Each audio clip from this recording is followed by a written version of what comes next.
वासुदेवाय।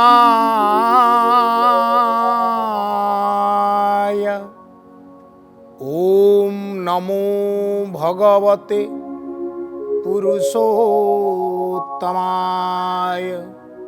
नमो अकिंचन वित्ताय निवृत्त गुणवृत्तये। आत्मारामाय शान्ताय कैवल्यपतये नमः। नित्यच्छवो नित्यसख्यो नित्यश्री नित्यमंगल विहार्चित जगन्नाथ श्री वैकुंठपुराधीपः। श्री जगन्नाथ महाप्रभुंकर चरणारविंदरे अनंत कोटि दंडवत बाढ़ी आपण मानकु स्वागत करुची महाप्रभुंकर अमृत कृपा प्राप्त हवा पाई।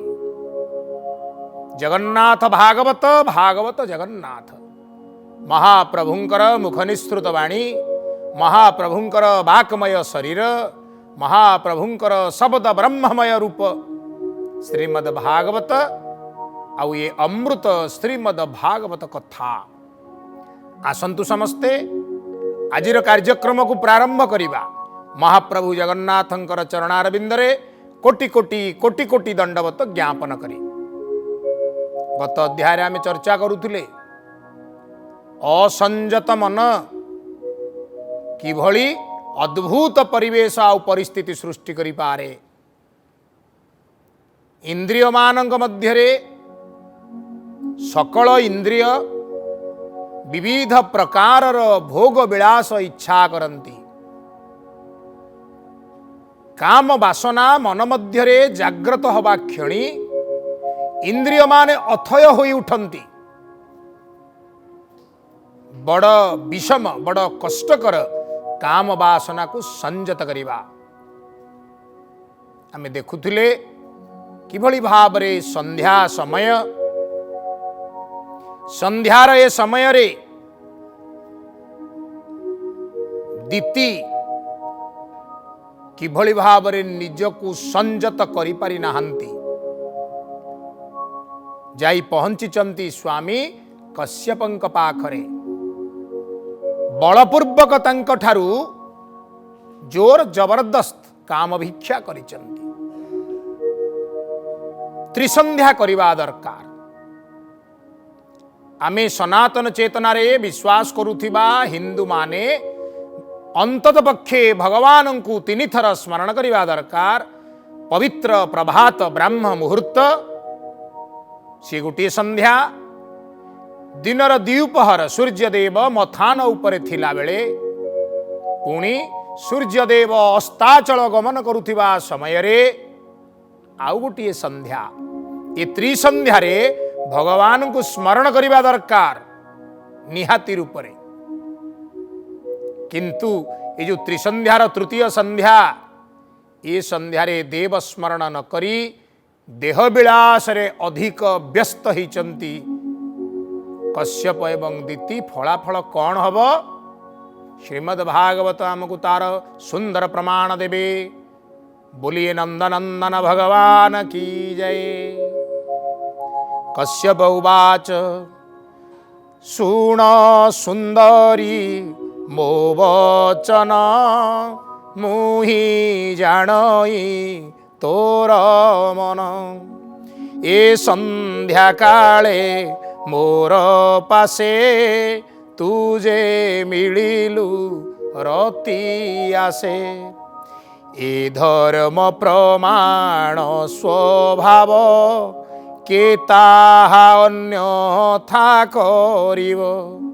एणु तोहर प्रिय जेते करिबि तोहर आयते। ये धर्म कथा नुहे ये अधर्म कथा। संध्या काल रे प्रीति भिक्षा करिबा तथापि पत्नी तुमे मोर पत्नीर मनवांछा पूर्ण करिबा स्वामीर कर्तव्य। प्रथमे मु तुमको धर्म कौन बुझौची तापरे कर्म करिवारे आमे माने अग्रसर हवा। कश्यप महामुनि परम ज्ञानी पत्नी को कौन कहउचंती, संसार स्वभावटिए ही जे धर्म कर्मे रहे गृही, सर्व आश्रम मध्य सार पुत्र कलत्र घेनी घर, एणु आई दुख पार बोईते जेन्हे पारावार। दीति अनेक प्रकार आश्रम अच्छी, किंतु गृहस्थाश्रम होउची सर्व उत्कृष्ट आश्रम। यही सर्वोत्कृष्ट आश्रम रे जो माने कर्म करती से माने धर्म रूपक बोईत को आश्रय करी दुख रूपक ए संसार पारावार को पारी ही जाती। केड़े चमत्कार कथाटिए कहले। आमे समस्ते भावे बड़ बयस टिके हौ, दाढ़ी बढ़ू, पाकल हो जाऊ, पाची जाऊ, जटाजुट धरिबा, लोटा कमंडलू धरिबा, घर छाड़िबा, बाबाजी हवा, बणु को जीवा, धर्म कर्म करिबा। ना ना, गृहस्थ आश्रम रे ही उत्कृष्ट धर्म करी हब। पुत्र कलत्र घेनी घर, स्वामी थिबे, स्त्री थिबे, पुत्र थिबे, कन्या थिबे, पुणी बापा माँ हिसाब रे अर्थात जेजे बापा जेजे माँ थिबे, बापांकर भाई हिसाब रे दादा थिबे, नतुबा बड़ बापा थिबे, निजर बोऊ बा माँ तांको सहित बड़ माँ थिबे, खुड़ी थिबे। जहार जेउ अंचल रे जेभली संबोधन एई भली भाबरे गोटे परिवार गठन हेइथिबो। से परिवारर समस्त सदस्य मानंकर पारस्परिक स्नेह प्रीति प्रेम अपूर्व भाव को नहीं सुंदर संसार टी, छोटिया संसार टी, से संसार ठारू आउ आनंददायक किछि नाही साधारण प्राणी पाई। साधारण मनीष तारि भितरे थाए, तारि भितरे बंचे, सेही संसार को सर्वस्व मणे आउ सेइथिरु आनंद पाइबा को चेष्टा करे। तेणु माँ माने बापा माने कश्यप महामुनि कहउचंती, दीति संसार भितरे गृहस्थाश्रम हेउचंती श्रेष्ठ आश्रम। तारि भितरे रही अपूर्व धर्म आउ कर्म कर। बोलिए नंदनंदन भगवान की जय। आत्मार अर्ध समनारी अन्यथा केबा ताहा करी, ताहार तहि गृह भार देई निश्चिंते थाई नर। दीति स्वामीर स्त्री बा पत्नी हेउची अर्धांगिनी, तार जीवनर सर्वस्व, तार काया बा शरीरर अर्धेक, एपरिकी आत्मार मध्य सांसारिक दायित्व प्रायतः तारी उपरे न्यस्त करी खूब सुरुखुरुरे संसार बंचंती गृहस्वामी माने।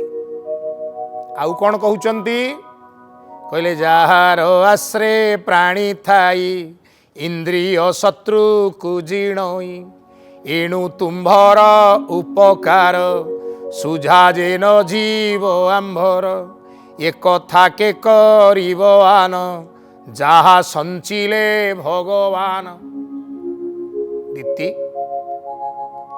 मनर गति बड़ विचित्र, इंद्रिय मानंकर उत्पीड़न बा दौरात्म्य मध्य श्रीमद् भागवत हेउचंती मन संजत करिवार शास्त्र। गोटिए कथा श्रीमद् भागवत शिक्षा दियंती, ताहा कौन ना मन को मार। जे मन को मारी शिखिची, मन को नियंत्रण करी शिखिची, ता जीवन सुंदर। मन को नियंत्रण करवा बड़ कष्ट, याठू बड़ी कष्ट कार्य सारा संसार रे आउ किछि नाही। गोटे डब्बा भितर गोटे लडू अछि, लडू प्रति आपणकर भारी लोभ अछि। आपण को कहा जाइछि लडू को खाइबुनी, हुशियार।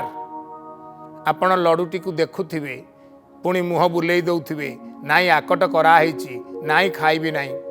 पुणी किछि समय परे आखि मन को मन लडू आड़ को टाणी ହେଇଯିବ, जीभ तल मन को मन लाळेई जीव, मन कहिब हम किए देखुछि ना कण, तू खाई दे, जे आसियो पचारियो कहिबु मु खाइनी।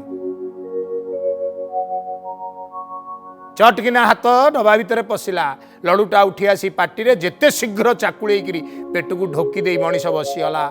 जेते जन पचारे भी उत्तर कौन है, नाई नाई मु खाइनी। एथिरे अति पिलालियामी भावना थाई पारे। ये गोटे उदाहरण मात्र, एमती अनेक कथा अच्छी मन को संयत करी हुए ना। तेणु मनीष चोरी करे, नारी करे, परकिया प्रीति करे, कहा को अपहरण करे, कहार धन लुटी निए, कहा को हैरान हरकत करे, कहा सहित माड़ फौजदारी करे, कहा सहित गुंडामी करे, कौटी मनीष मनीष को मारी दिए, कौटी निजे ध्वंस हो जाए, कौटी संसार ध्वंसर कारण हो जाए। सबुरी मूलरे मन, जार मन सुंदर, जे मन को संयत करिछि, जे मन को आयत्त करिछि, से जगत जिता। तेणु आमर यही मन आउ इंद्रिय संपर्क रे ये सुंदर वृत्तांत आम मान को शुणा जाउची। आमे याकू मन दे शुणिबा, आकू शुणी शुणी ये कहानी को आमे बारंबार शुणीचे, किंतु एथुरु शिखिबा। मन को संयत न कले मनीष मनीष नुहे पशुरे लेखा बोली सकल शास्त्र कहती। बोलिए नंदनंदन भगवान की जय। एबे तू धीर आत्म मने, मुहूर्ते रह मो बचने। दीति गो मो बचन मुहूर्तक पाई टिके मन दे शुण, टिके रुह, मन को संयत कर। देख ए भयंकर बेला, प्रेत पिशाच गण मेला, भूत बेताल घेनी संगे, रमंती भूत पति रंगे। देख ए घोर संध्या काले, घोर दर्शन गण मेले। देख देख भयंकर समय, भूत प्रेत पिशाच गण विचरण करुअछंती। भूतनाथ भूतपति भगवान शंकर से मध्य निजर लीला विस्तार करिसंती। श्मशान धूली रे धूसर, जटा कलापे भयंकर, भस्म लेपन सर्व अंगे, भूतादिगण घेनी संगे। वृषभे बसी भूतपति, देख सर्वजनक गति, तोहर देवर स्वभावे, मुहूर्ते रह सखी एबे। हे सखी, हे प्राण प्रिया, मु तुमको कष्ट दवा पाई कहू नहीं, किंतु संसार जहाँ धर्म, जहाँ उत्तम कर्म, से संपर्क रे कहूची। ए समय रे भूतनाथ विचरण करती, प्राणी मानकर गति को देखती, तांको ठारू आत्म संयमी आउ केही नाही। से देवादि देव महादेव, देव देव महादेव, से प्राणी उपरे बड़ कल्याणकारी, पुणी प्राणी ठारे बड़ भयंकर। ये भयंकर बेलारे आस टिके संयत हबा। सखी गो पर पर जार नाही, बंदन निंदन बा काहीं। आंभे सकले जा चरणे, सेबु सुब्रत आचरणे। तार प्रसाद शेष भोग, भुंज अतुल्य सौभाग्य। जहार प्रसाद को सेवक गण माने अखंड सौभाग्य मणि सेवा करिथांती, सेई देवादिदेव महादेव, तांकर पर नाही, अपर नाही, निंदा नाही, स्तुति नाही, भलमंदरु से ढेर ऊर्धरे से देवादिदेव महादेव को मु प्रणाम करुची। ये हूँ तांकर रमणर बेला, तांकर भ्रमणर बेला। आउ कहउचंती जार निर्मल गुण चिंती माया पटले सर्वजती चिंतन्ति निर्लेप शरीर अचिंत्य गुण जे गभीर निर्मल चेता मुनिगणे ध्याने चिंतन्ति जाचरणे तप साधने जोग चिंती अशेष संपद लभंती पिशाच मार्ग देखि तार सुजने करन्ति विचार। दीतिगो वर्तमान ये पिशाच बेला टिकिए संजत हुओ कारण जहाँ को चिंता करी मुनिजन माने ध्यान करती जोग करती ये हूँ से ध्यानर समय जोगर समय भगवान को संतुष्ट करिवार समय। बोलो आनंदे कबार हरि बोल उणा अधिके जारो नाही पिशाचो चेष्टारे भ्रमई तांकु जे दुर्भागा हसंती सेता महिमा न जानती ब्रह्मादि देवे जा किंकर जा माया बळे हे संसार सृष्टि पालन संहारण जे विश्व परम कारण पिशाच चेष्टा तार देखी साधव जने हुंती दुखी चरित विडंबन तार देव मानवे अगोचर। इत विदुर मैत्रेयंकर संवाद चली मैत्रेय महामुनि कहउचंती हे विदुर शुण शुण इति बुझेला परे मध्य किछि फल हेला नाही। मैत्रेय उवाच एमंते स्वामी वाक्य शुणी स्वभावे उन्मत्त तरुणी जार मन अथय जी मन को असंजत करि देइछि जी इंद्रिय मानकर दास हेई सारिछि इंद्रिय जेमिति बोल बतेइबे से तो सेई बोलरे लगाम छड़ा घोड़ा परी धाइब तेणु उन्मत्त शब्दर प्रयोग श्रीमद् भागवत कले। मदन बाणे भोल चित्त बेगे धोइला स्वामी हस्त कहला काई मते एत कथा कहूच कहिल मो मन को संतुष्ट कर वस्त्र कर शिवाम करे कटाक्षे चाहे काम भोरे वृषाली प्राय लज्जा छाड़ी रमण रसे चित्त बढ़ी निजकू स्वामी ठारे समर्पण करदेवा तांको भीतर जो प्रबल आग्रह से आग्रह को स्वामी ऊपर से लदी मध्य देले बलपूर्वक तांको आकर्षण करिले जाबुड़ी धरिले। हाँ पत्नी निर्बंध मुनि देखी धर्म विषय मने दुखी मने मने भारी दुख पाइले ऋषि कश्यप मने मने भारी दुख पाइले किंतु कौन करिवे किं कर्तव्य विमूढ़ ऋषि। बोले नंदनंदन भगवान की जय। पत्नी निर्बंध मुनि देखी धर्म विषय मने दुखी आहा केड़े बड़ अधर्म हवा जाउची किंतु मो परी महामुनि अधर्म को रोकिबा पाई मध्य समर्थ हो नाही तेणु एभली स्थिति रे कौन कले दैव रूप जे ईश्वर ताहांकु करी नमस्कार नमस्कार कले हे दैव मते क्षमा कर एकांते जाई तार संगे मेल होइले रतिरंगे पत्नी रमण रस सारी तक्षणे आचमन करी कर चरण धोई जले आसने बसिले निश्चले गायत्री मंत्र प्राणायाम करी चिंतिले विष्णु नाम निर्मल ज्योति रूपे मन निवेशी होइले मौन। बोलिए नंदनंदन भगवान की जय।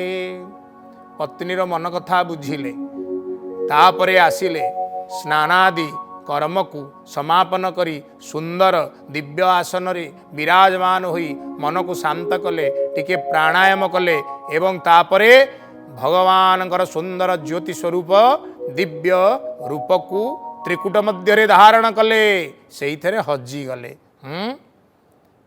तत्क्षणे उठी दीति वेगे वस्त्र आच्छादी सर्व अंगे सल्लजे अधोमुखे रही कहे कश्यप मुख चाहि दिति निजर वस्त्र इत्यादि को शरीर रे आच्छादित करी स्वामी पाखरे पुनः प्रवेश कले। स्वामी को एथर कहिले। दिति उवाच जे गर्भ होइब मोहर जे ममते नाश नोहे तार अवज्ञा करी भूतपति मुझे चरिलियो नीति। अरे कला बेले भाबिब ना कर साइला परे भाबिब?